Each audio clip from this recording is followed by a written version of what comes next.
Welcome to the Reality Revolution. I'm your host, Brian Scott. I'm just such a big fan of Joseph Murphy, and it's wonderful to get a chance to read some more of his lectures. This one is The World We See is the World We Are, in which he addresses how to pray, we are the temples of the living God, how not to compare yourself with others, how you can change your mind, the law of life, the 4 cardinal points, and a variety of other really interesting teachings. The world we see is the world we are. Gibran, the mystic poet, points out, "Your children come through you, but not by you. And call no man your father upon the earth, for one is your Father, which is in heaven." Matthew 23:9. Your concept or estimate of yourself determines the circle of friends you have, your social and professional status, your financial state, in all phases of your life. You can constantly enlarge that circle by getting a greater concept of yourself and by extending your horizons. The diameter determines the circumference of a circle. Your diameter is your real estimate of yourself. Remember who you are. Realize that you are a son or daughter of the infinite. Every day of your life, exalt God in the midst of you. Appraise yourself from a spiritual standpoint and realize that all the powers and wonders of God are within you, waiting for you to call on the infinite, which always responds. Job said, "I put on righteousness, and it clothed me. My judgment was a robe and a diadem." Job 29:14. Righteousness is to think right, feel right, act right, and do right according to the golden rule and the law of love. In other words, think, speak, and act from the divine center, and not from the superimposed structure of fear, ignorance, and superstition. The judgment is your own conclusion in your mind. You're always judging in your mind, separated falsity from truth. Your judgment from now on is that you will see where discord is, love where hatred is, joy where sadness is, light where darkness is, and life where so-called death is. You will see wholeness and vitality where sickness is and God's riches where poverty is. The answer to all weakness, shyness, inferiority, and the sense of inadequacy is to follow the injunction of Paul. "Wherefore I put thee in remembrance, that thou stir up the gift of God which is in thee." 2 Timothy 1:6. We all see a different world. How much are you worth mentally, spiritually, and in your knowledge of the laws of mind? All of us are living in different worlds based on our early training, indoctrination, beliefs, opinions, theological conditioning. All of us look out through the contents of our own mentality, and we each see a different world. The world we see is the world we are. Each one of us has his own private world of thoughts, opinions, beliefs, and imagery. The radio engineer tells us that he can send program after program on one beam, and they do not collide with each other because they are sent on different frequencies. It is my understanding that many transatlantic messages over the coaxial cables of the telephone company can be sent at the same time at different frequencies. There may be 5 members of your family, yet each one is living in his or her own private world, a wheel within a wheel. One scientist said there were about an octillion number of electrons in your body. Our body is composed of electrons, protons, atoms, molecules, but each atom or molecule is a world in itself. The difference between one metal and another is based on the number and rate of motion of electrons revolving around a nucleus. Look at a bar of silver or gold. When examined under the eyes and ears of scientific instruments, they are not solid at all, but are composed of billions of little worlds within the bar of silver, gold, or steel. Don't compare yourself with others. God never repeats himself. You are unique, and there is no one in all the world like you. Many men and women who were timid, shy, and retiring have visited me for counseling, and I have always pointed out to them the vast potentials within them, waiting only to be called upon, resurrected, and utilized.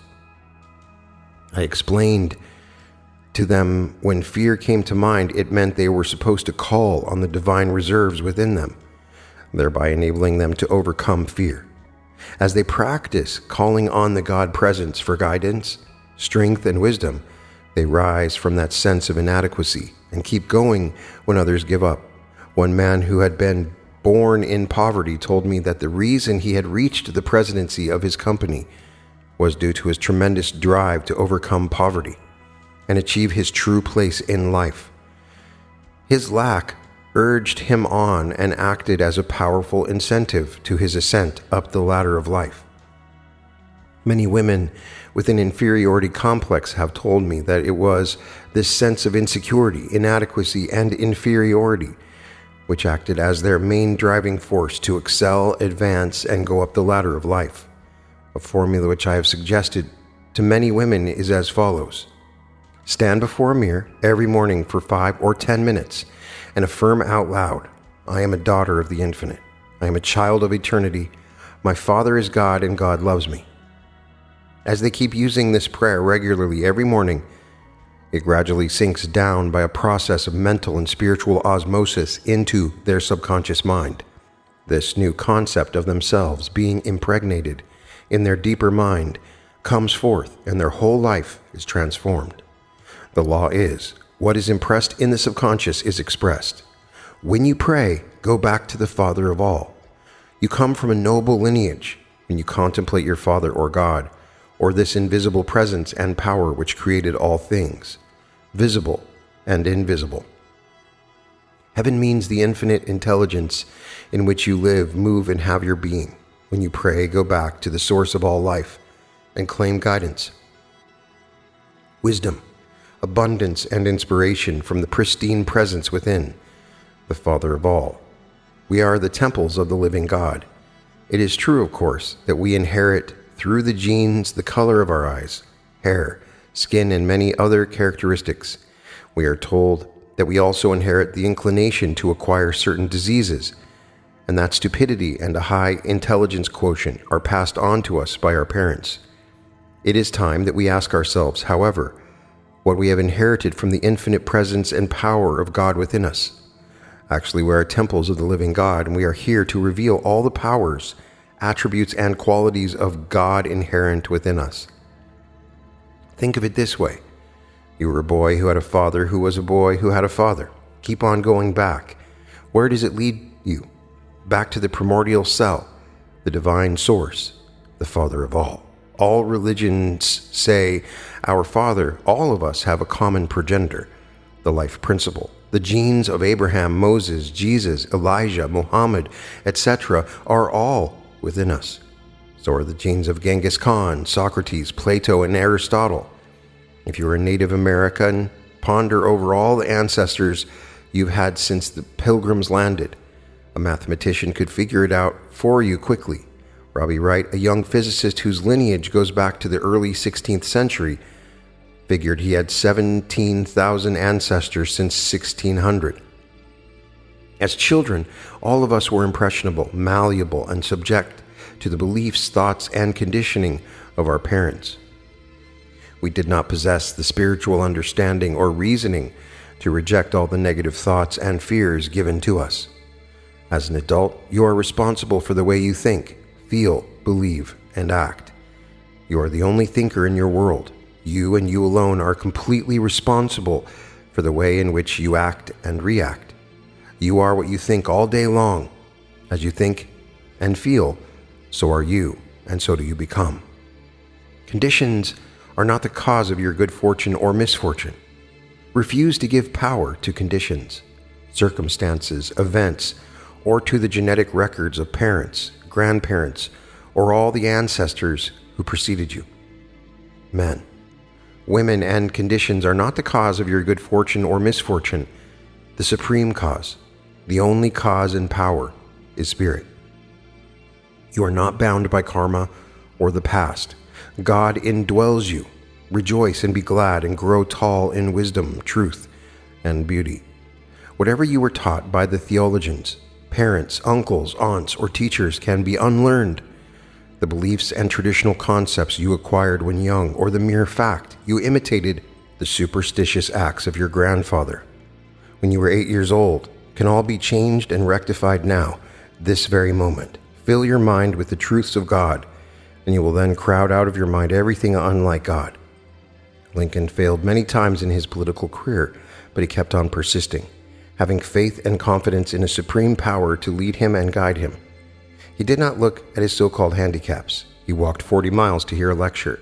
His parents were illiterate and extremely poor, but he had vision, and through the power of God he fulfilled it. Beethoven was deaf, but he heard the music of the spheres with an inner ear. Leonardo da Vinci came from an impoverished background and was the son of a country girl and a local philanderer. Edison was kicked out of school because the teacher said he was too backward, but he decided nevertheless to light up the world. Einstein was rejected by several schools because he was considered not bright enough to be admitted, but he nevertheless went forth and touched the heights in mathematics and physics and revealed a world of divine law and order. Newton was the son of a very poor farmer who died before he was born. Newton turned to the source of all wisdom, and he gave us the law of action and reaction, lighting up the minds of men with his astronomical deductions and discoveries. Realize that genius springs from the poorest of families. Milton, though blind, gave us Paradise Lost. Divine imagination was Milton's spiritual eye, which enabled him to go about God's business, whereby he annihilated time, space, and matter, and brought forth the truths of the invisible presence within all of us. Remember how Chico, the Parisian sewer cleaner, imagined and lived in a paradisical state of mind called the seventh heaven, even though he never saw the light of day. Being born in a palace or being a king's son or a scion of a noble family does not necessarily mean we will have another Milton, Shakespeare, Phidias, or Beethoven. Men accomplish great things when they become conscious of divine lineage and in quiet moments of meditation and divine imagery become aware of the fact that the invisible things of Him from the foundation of time are clearly visible. Physicians know that the cells composing your eyes are different than bone cells, and the cells of your heart are entirely different than the cells of your intestinal tract. Each cell functions according to its nature, however, and is a world within itself. For example, the cells in your bronchi cannot do the work of your liver, your heart, or your digestive system. You have another body. Your body is a complex compound of atoms and molecules. Actually, and more basically, it is composed of waves of light. Furthermore, you have another body within the one you now have. It is called a subtle body, a fourth-dimensional body or astral body, which means that you can leave your present body and appear in any part of the world. You will have bodies to infinity, and you will never be without a body, for a body is necessary for the expression of spirit. Each one of us is projecting outwardly on to other people, circumstances, and events, the world of his beliefs, feelings, and emotional conditioning. Two women may look at the drunkard in the gutter. That does not mean that the women are drunkards. It means the way they feel inside colors what they see on the outside. One woman has compassion for him and realizes the presence of God within him and calls it forth. The other woman says they should experiment with new drugs on him rather than on guinea pigs. She denounces him bitterly. Both see the same man, but they react differently. We likewise project onto others our emotions, temperament, and inner conditioning. You too can rise. While conversing with a man in a hotel at Amman, capital of Jordan, he told me that he had never known his parents, had been born in the slums, and now is a diplomat attached to a foreign embassy. He was on vacation visiting some of the historic sites of his homeland. While talking, he brought up a great truth, which was that no matter what the origin of your birth, you can rise, transcend, and grow if you know how to contact the divine presence within. Each knows all and sees all. He said that many scientists and fiction writers claim that our genes determine our destiny, and all they have to do in the future is change the genetic code then we can bring forth the type of men and women we want in the world. Just about the same as we breed cattle or pedigreed horses. He added laughingly that some point out that if a woman wants a child like Einstein, Lincoln, Paderewski, Carver, or some other great statesman or scholar, all she would have to do, provided there was a frozen spermatic fluid bank of the particular man she wanted, would be to have artificial insemination. Then she could give birth to the type of man she admired. Others say that all we have to do is get some cells from a distinguished man and then place them in a culture media, and we would duplicate as many of that type of man we would wish. There's a much folderol and balderdash plus fiction in all of this. The Christ in you. The guide at Corinth expounded quite extensively on the fact that we were standing on the same spot where Paul stood as he expatiated and descanted on his epistles to the Corinthians. Then he added that Paul knew that Jesus was man's Savior. This is not correct. However, as you will perceive in perusing this chapter, Paul said Christ in you, the hope of glory. Colossians 1:27. And if Christ be not risen, then is our preaching vain. 1 Corinthians 15:14. Awake thou that sleepest, and arise from the dead, and Christ shall give thee light. Ephesians 5:14. What does the Bible mean by such language? The literal interpretation of the Bible has done much towards driving thinking people into unbelief. We must understand that the scriptures of the world abound in symbolisms.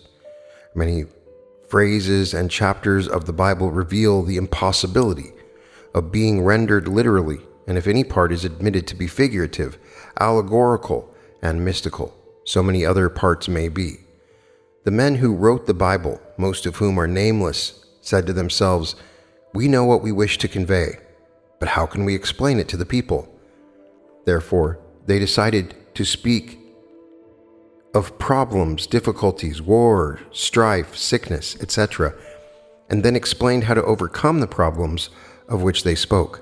This is not a sanctimonious state, singing of hymns, going to church, following the rules and tenets of some religious organization, etc. It means the practice of the presence of God within you. It means to express light, love, truth, and beauty now, and to be happy and living in the joyous expectancy of the best. When you are exuding vibrancy and your family and social relationships are good, that is also the glory, the glow, and the ray of God. Christ means the presence of God within you. The word Christ, as you know, is not a proper name. It refers to a title. It is a Greek word meaning anointed or consecrated. It corresponds to the Hebrew word Messiah and the word Buddha. The Christ in you means the divine presence in you, the spiritual truth about you. Jesus is the name of a man. The words Jesus and Joshua are synonymous. The latter means God is the solution. God is the salvation or the solution to all your problems. To see Christ in the other means to see, perceive spirituality, peace where there is discord, love where there is hatred, joy where there is sadness, and wholeness, beauty, and perfection where there is sickness. This mental and spiritual exercise is oftentimes referred to as the practice of the presence of God. The four cardinal points. The orientation of the Great Pyramid relates to the four cardinal points of the compass, which symbolize the four parts of man: spiritual, mental, emotional, and physical. The four cardinal points also refer to the four letters in the name Jehovah: Yod, He, Vav, He. Yod is consciousness. Spirit, I am. He is the idea, the thought image in your mind. Vav represents feeling, love, and emotion. The final He is the manifestation of that which you imagined and felt to be true.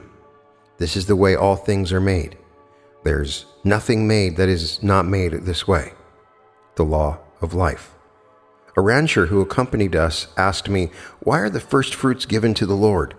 He quoted this passage: "Thou shalt take of the first of all the fruits of the earth, which thou shalt bring of thy land, that the Lord thy God giveth thee, and shalt put it in a basket." Deuteronomy 26:2.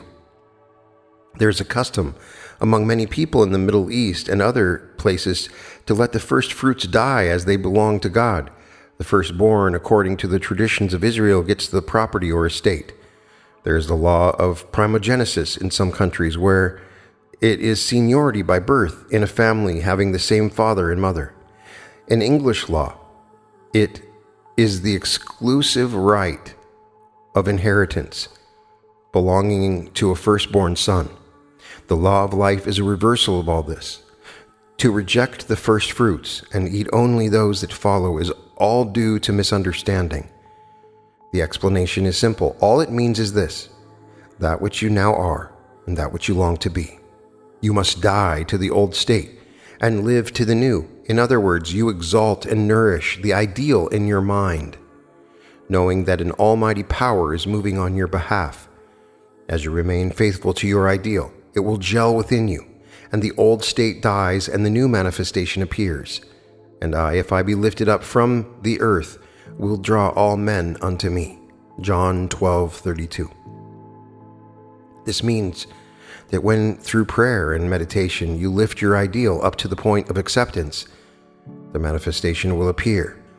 In other words, you will experience the joy of the answered prayer. His mind held him in bondage. A sister of mine who taught school for many years prior to her entry into the convent in England told me that she once had a very bright boy in her class. Actually, he excelled all the others, and she recommended him to the local priest, who agreed to send him to the seminary. Tuition would be free. However, he refused. His reason was, "I am only a minor son." His father had the same attitude. This attitude of mind held him and other boys like him in bondage. There is an interesting sequel to this. A member of the local gentry wanted to adopt a boy. My sister recommended a child in an orphanage nearby, whose parents were dead. This man and his wife adopted the boy at once, completely indifferent to the fact that for several generations his progenitors had been minors. This boy received private education by a governess and later on was sent to college in England. He grew up according to the standards of the day and associated only with wealthy boys and girls. He followed the custom and traditions and the caste system which prevailed in his upbringing and environmental training. On one of his visits home, he called on my sister to invite her to his birthday party and mentioned that he could not invite the student who was going to drive her to the party because he was a minor son. You can see the whole picture. An orphan boy, a minor son, conditioned, educated, and trained to have a high estimate of himself, who because of his training thought another minor son inferior. The other boy mentioned previously, who was so brilliant, lacked the heart to try because he was taught to think he was of a lower class and considered himself inferior. His mental attitude held him back, not his genes, chromosomes, or the fact he was a minor son. You can change your mind. It is foolish to look to your parents, grandparents, or ancestors as the source of your powers, qualities, tendencies, aptitudes, and characteristics. You thereby limit your potential. Realize that you came from God. God indwells you and is your heavenly Father. All his wisdom, power, and glory are at your disposal, waiting for you to call on his inexhaustible reservoir of strength and intelligence. You are not a mere confluence of atoms, molecules, genes, and inherited tendencies. Instead, you are a son of the living God and heir to all of God's riches, spiritual, mental, and material. And be not conformed to this world, but be ye transformed by the renewing of your mind, that ye may prove what is that good and acceptable and perfect will of God. Romans 12:2. This is the key to a new life. Your mind is a recording machine, and all the theological beliefs, impressions, opinions, and ideas accepted by you and given to you in your childhood are impressed in your subconscious mind. But you can change your mind. You can begin to fill your mind now with God-like patterns of thoughts and align yourself with the infinite spirit within you, claiming beauty, love, peace, joy, wisdom, power, and creative ideas. The spirit in you will respond, transforming your mind, body, and circumstances. Your thought is the medium between spirit and your body and the material world. Some of the greatest minds came out of the slums. Great men and women will not come forth in this country because their ancestors came over on the Mayflower, or because of their heredity, by those who think you can bring forth a better race of people somewhat similar to the way you breed horses. You can't omit spirit or God. Some of the greatest minds came out of the slums. George Carver looked to the spirit within him for guidance and inspiration, and he rose to the heights and blessed his people and his country through his discoveries, inventions, and formulas as a great chemist. He ceased to think of himself as a slave or a serf or as inferior to anyone. His constant prayer was, "In all thy ways acknowledge him, and he shall direct thy paths." Proverbs 3:6. And God answered him, blessed him, and prospered him. Ask yourself frequently, what did I inherit from the infinite? And the answer is, all of God indwells me, and I must acknowledge this power and awaken this presence within me and bring forth wonders, for his name is wonderful. All you have to do is ask. The Bible says, ask and it shall be given to you. Seek and ye shall find. Knock and it shall be opened unto you. For everyone that asketh receiveth, and he that seeketh findeth, and to him that knocketh it shall be opened. Or what man is there of you, whom if his son ask bread, will he give him a stone? Or if he ask a fish, will he give him a serpent? If ye then, being evil, know how to give good gifts unto your children, how much more shall your Father, which is in heaven, give good things to them that ask him? Matthew 7:7-1. These verses from the book of Matthew represent some of the greatest truths of the Bible and set forth a wonderful formula for prayer. You are clearly told to ask, and you shall receive. To ask in Bible language is to claim your good, and then the Spirit within will honor and validate your claim. In these passages, you are told God is your heavenly Father, and you are to expect from him all the blessings of heaven. Look upon God as a loving Father, a kindly Father, who watches over you, cares for you, guides and directs you, and provides for your welfare. As you make a habit of this, you will discover that you will find yourself in your true place, doing what you love to do, divinely happy and divinely blessed in countless ways. God is to you what you conceived him to be. He was born in Hell's Kitchen. One of the great surgeons I knew once told me that he was born in Hell's Kitchen, that his mother was a prostitute, that he was taught to steal when young, that he never knew his father. You might say that everything was against him, or ask what chance he had. The answer is that he had the chance of a lifetime. One day, a surgeon dressed his wound following a fight, and he said that the man was so kind and good to him that he decided to become a surgeon himself. He related the following: I held a picture of myself dressed in white operating, and I asked God to help me. Suddenly a change came over me. I could not steal anymore. I studied hard, won a scholarship, and one of the professors paid all my expenses in medical school, saying, you can pay me back by becoming a good doctor and a good surgeon. God had answered his prayer. You can bring about changes in cellular structure of cactus, corn, rice, and fruits, as scientists are doing from day to day, in order to bring forth a more godlike man or woman. However, it does not depend on his or her body or structure of the brain. It depends entirely on stirring up the invisible, the intangible powers of God within. You do not mix in a mortar quality such as honesty, integrity, justice, joy, courage, faith, confidence, inspiration, love, and goodwill. You can't incorporate dreams, visions, and illumination in some mixture and say, now we will have a new man. In order to transcend, man will need peace. That inner peace will enable him to be at peace with the world. He will need love and goodwill to overcome the anger, trials, and tribulations of the world. He will need courage, faith, and confidence in the creative laws of his mind, causing him to serve the rest of mankind in a more wonderful way and bring peace to this changing world. Peace, harmony, joy, love, wisdom, and understanding are of God. You can't build these into a man or woman, since they are already there, only waiting to be released by the individual. Wherefore I put thee in remembrance, that thou stir up the gift of God which is in thee. 2 Timothy 1:6. You can soar like a butterfly, coming forth from a cocoon. Some years ago, I read where an attorney pleaded excuses for the vicious criminal acts of his client by stating that the man came from an impoverished family and squalid environment, that his father was a drunkard, that his mother followed the primrose path.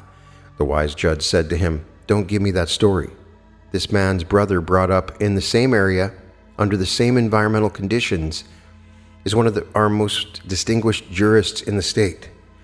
The butterfly comes forth from the cocoon and develops wings, enabling it to fly and reveal its beauty and glory. Likewise, you can come forth from your house or prison of limitation or bondage and soar aloft with the wings of faith and imagination, and so reveal your own glory. It is true that you inherited from your parents certain genetic tendencies which determine the color of your skin and eyes and your physical constitution. Your temperament and disposition are affected by the mental and emotional atmosphere of the home. Every child is subject to the early training, indoctrination, moods, feelings, and beliefs of the parents. However, when the child grows and becomes aware of the divine presence within, he can rise and transcend any handicap. Suddenly he becomes aware of his divine source. As he begins to contemplate the eternal verities, he is lifted up above the parental and environmental atmosphere and influence, both past and present. All habits can be changed. We may have been victims of false teaching, false theological beliefs about God, life, and the universe. But we can change the negative beliefs by making it a habit to regularly think constructively, harmoniously, and peacefully. Our subconscious is the seat of habit, but we should be aware that all habits can be changed. Our mental and emotional fears, superstitions, taboos, and strictures were undoubtedly transferred to us in our youth. You can transform your life now. During my tour of India, Nepal, Thailand, and other countries, I heard college graduates say to me, "Oh, I may come back in another life as a tiger, lion, dog, or other animal if I don't behave in this life." They mentioned that their present status in life was based on their karma and that they were reaping what they had sown in a former life. They believed they were being punished for past wrongdoing. To many of them, karma was a cruel law which imposed punishment upon them, a sort of eye for an eye and tooth for a tooth. All this is far from the truth, regardless of man's past, if met in the right way.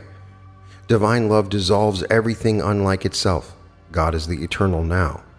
Karma means the law of action and reaction. In the mind principle, there is no time or space.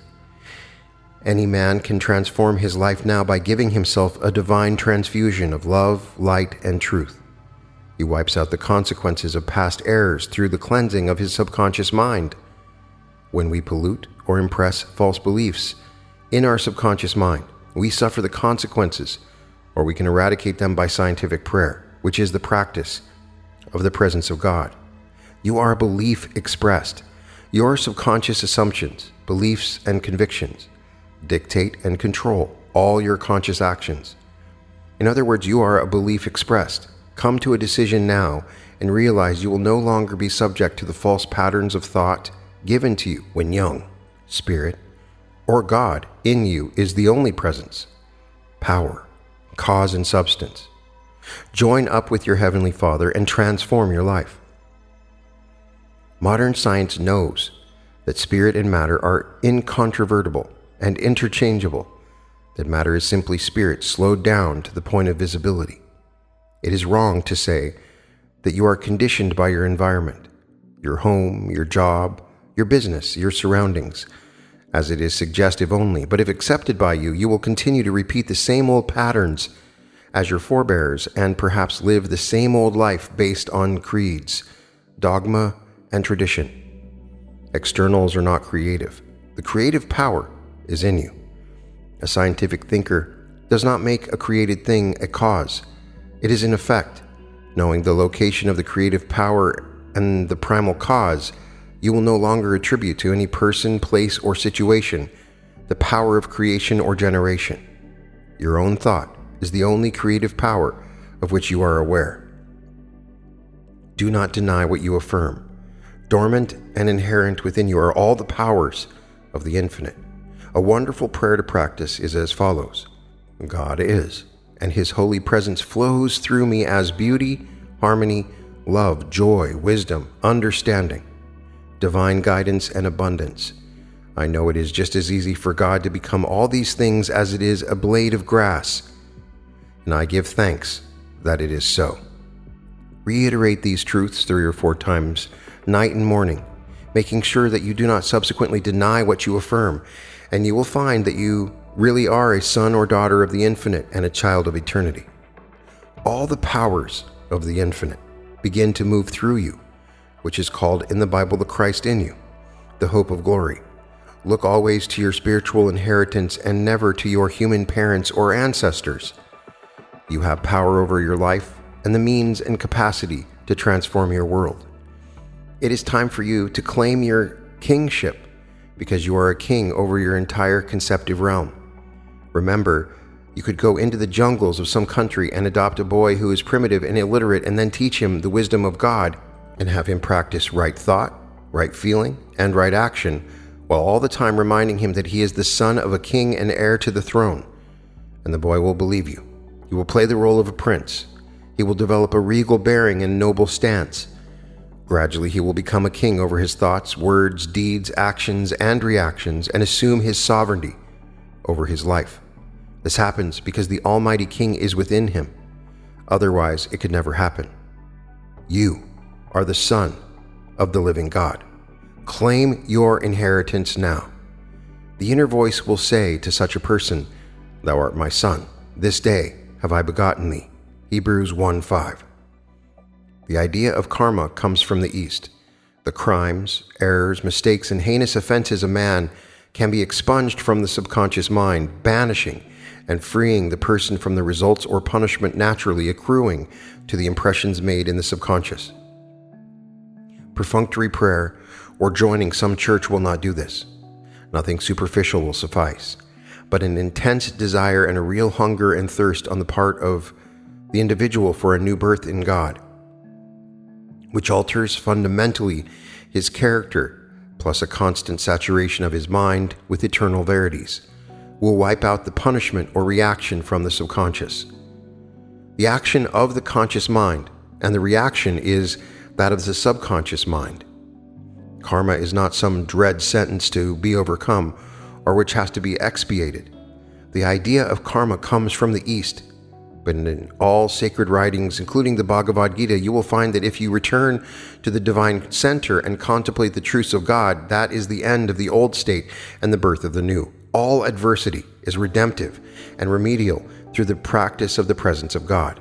A changed attitude changes everything, no matter who you are or what you are, and regardless of any zodiacal sign under which you may have been born, you can call upon this spiritual presence and power, which created the universe and which is omnipotent to guide, direct, and heal you. If you open your mind and heart to receive, it will answer you and restore your soul. However, if you believe that Saturn is working against you, then the infinite cannot work through you. Rely upon the spirit within. Then all things will become new, and all the obstacles and difficulties will melt and dissolve in the way as the light dispels the darkness. Surely, there is no enchantment against Jacob, neither is there any divination against Israel. According to this time it shall be said of Jacob and of Israel, "What hath God wrought?" Numbers 23:23. Jacob is man awakening to the truth of the divine presence within him. Israel means a man who believes and knows the sovereignty of the one Spirit and the regency of his thought. But against any of the children of Israel shall not a dog move his tongue. Exodus 11:7. And that concludes the world we see is the world we are. We all see a different world, as he emphasizes at the beginning of this. You see a different world than I do. Each one of us has our own private world of thoughts and opinions and beliefs and experiences. Each of us are different. Each of the people in your family, even your closest friend, all see a different world. Don't compare yourself with others. When you're praying, you pray from that deep inner part of you. And what you see in the outside, what you see in your mind is what you will see in your world. You are a temple of the living God. And conditions, whatever conditions that you're in, they're not the reason for any imbalance or misfortune that you experience in your life. You can be born in the absolute worst country, in the worst situation, in the worst family. Don't use that as your crutch. Don't use that as your excuse.